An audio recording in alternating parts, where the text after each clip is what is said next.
Bom dia, Fajardo. Bom dia, ouvinte. A repórter Dáurea Gramasco foi às ruas e ouviu perguntas que nos são feitas. E hoje nós vamos responder um questionamento feito pela dona Lúcia. Bom, doutor, tem um cartão de crédito que eu devia ter pago na sexta-feira, dia 14. Ontem eu recebi uma carta do Serasa dizendo que meu nome vai ser incluso no Serasa se eu não pagasse a dívida até ontem. Isso é certo? A dona Lúcia pergunta exatamente sobre cadastro. Quanto tempo que uma empresa pode lançar o nome do consumidor num cadastro negativo? A questão é a seguinte: nós temos que considerar nas relações de consumo dois cadastros. Os cadastros negativos e os cadastros positivos. Tecnicamente, a empresa pode lançar o nome do consumidor num cadastro negativo, tão logo o consumidor fique inadimplente. Só que isso é impossível. Pelo seguinte: o Código de Defesa do Consumidor diz o seguinte, que o consumidor inadimplente terá que ser avisado por escrito que o nome dele está sendo lançado no cadastro negativo.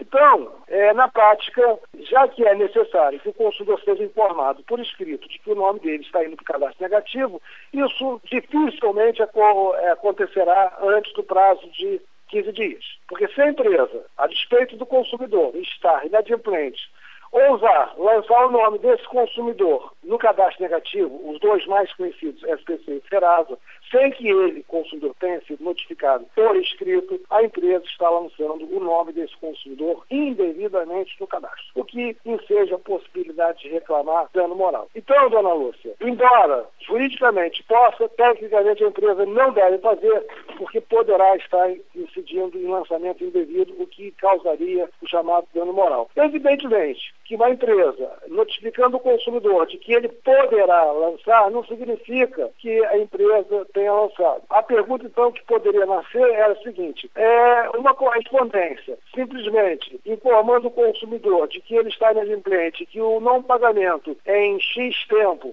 será lançado, já é suficiente? O entendimento é que se houver um documento próprio, autônomo, notificando o consumidor que ele se encontra inadimplente, e se esse documento fixa um prazo para o pagamento, após esse pagamento, então a empresa poderia lançar efetivamente o nome do consumidor no cadastro de restrição ao crédito. Então, aproveitando a pergunta da dona Lúcia, nós vamos hoje aprofundar um pouquinho mais nessa questão dos cadastros. Nós temos que observar que o Código de Defesa do Consumidor passou a regular dois tipos de cadastro. Aliás, nenhuma lei até então disciplinava essa questão dos cadastros. A Constituição de 88 trouxe uma novidade importante, interessante, que foi exatamente o habeas data. O que é o habeas data? Mostra informação. Mas aquelas informações se referiam a perseguidos políticos no tempo lá da ditadura, do regime de exceção, que foram fichados e catalogados pelos órgãos de repressão. Vê a Constituição e liberta a informação, mostra a informação. Mas a nossa relação aqui, o que nos interessa é a relação de consumo. Com o advento do consumidor, nós passamos a ter um instituto parecido com a habeas data, que é o direito do consumidor acessar as informações que são guardadas sobre ele nos seus cadastros, nos cadastros das empresas. E nós temos que observar duas questões aí. A empresa pode guardar informações positivas do consumidor, ou seja, aonde ele mora, quanto ganha, quantos filhos, quantas vezes comprou, enfim, informações positivas, de crédito. E a empresa ainda pode arquivar informações negativas. A questão é a seguinte: primeiro, em relação às informações positivas. Se uma empresa resolve organizar um cadastro de consumidores, e se esse consumidor nunca adquiriu um produto, nunca contratou com aquele estabelecimento, a empresa só poderá usar a informação do consumidor pedindo ao consumidor por escrito autorização para fazer isso. Vamos imaginar a seguinte hipótese: um determinado empresário resolve abrir uma pizzaria num determinado bairro do Rio de Janeiro e vai no catálogo telefônico do bairro e levanta informações dos moradores daquele bairro, das proximidades, e resolve fazer uma aula direta. Pode isso? Não, não pode. Embora a informação que está lá no cadastro de telefone, por exemplo, seja pública, o uso comercial daquela informação, a utilização comercial daquela informação que lá no catálogo telefônico se encontra, deverá ser pedido ao consumidor por escrito. Portanto, subtrair informações de cadastros públicos e enviar correspondência comercial para o consumidor é uma prática comercial abusiva. Se o consumidor autorizou, efetivamente eu posso, a partir daí, fazer mala direta, informar das minhas promoções. Agora, se o consumidor já me procurou, eu estou estabelecido e tem uma relação contratual comigo, evidentemente é uma questão de ética, eu vou pedir esse consumidor para abrir um cadastro e aí, tacitamente, ele está concordando com a alimentação de informações a partir daquela relação. Então, é possível aí estabelecer uma relação daquele estabelecimento comercial com aquele consumidor. Agora, a empresa tem esse cadastro organizado. Vamos imaginar uma empresa de telecomunicação. Os usuários dos sistemas de telecomunicação estão lá, evidentemente, no cadastro da empresa. Será que a empresa poderia vender esse cadastro para os políticos, por exemplo? Na época de eleição, o candidato a deputado, a vereador, governador, então está interessado naquelas informações, datas de aniversário, endereço e tal. Evidentemente que não. O usuário, o chamado consumidor, confia, e confiou naquela empresa e qualquer uso indevido daquela informação afronta os direitos do consumidor, ou seja, quebra a relação de confiança e pode sim ofender o consumidor, o que justificaria um dano moral.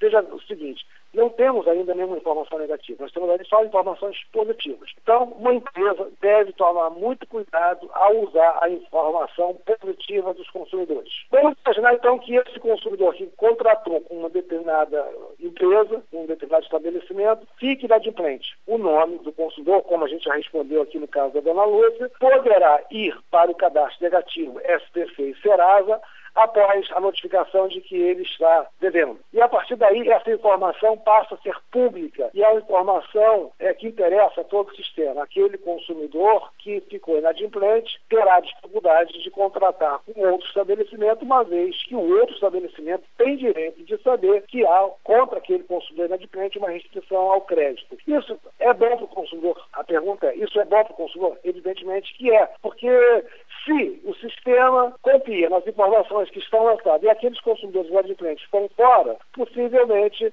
a empresa, ao abrir o crediário, vai exigir menos burocracia, vai exigir menos garantias por parte do consumidor, do tipo fiador ou do tipo garantia real. Então, é bom também para o consumidor. O problema é, quando o lançamento é indevido, evidentemente, esse consumidor que foi lançado de forma indevida no cadastro passa a ter um cerceamento enorme em âmbito mundial, até porque esses cadastros são acessíveis via internet, o que cria efetivamente uma restrição muito grande ao seu crediário. Portanto, isso seja dano moral. Agora, a pergunta que nós poderíamos fazer, Pajardo, é o seguinte: e quanto a empresa que se comporta muito mal? Ou seja, o consumidor comprou, pagou e o produto não presta ou a empresa não entrega o produto. Essa empresa vai parar em algum tipo de cadastro? Sim, nós temos o chamado cadastro de reclamações fundamentadas contra fornecedores de produtos e serviços. E quem organiza esse cadastro se chama DPDC, Departamento de Proteção e Defesa do Consumidor, que é um órgão do Ministério da Justiça que coordena todos os PROCONs. Então, quando o consumidor reclama de uma determinada empresa que se comportou mal, que não atendeu o consumidor, que desrespeitou o consumidor, que não cumpriu um determinado contrato, essa empresa é lançada num cadastro. E o nome dessa empresa, independentemente da solução que ela tenha dado para aquele caso, constará naquele cadastro de informações fundamentadas contra essas empresas. E por que essa informação fica lá a despeito da empresa ter atendido àquela reclamação?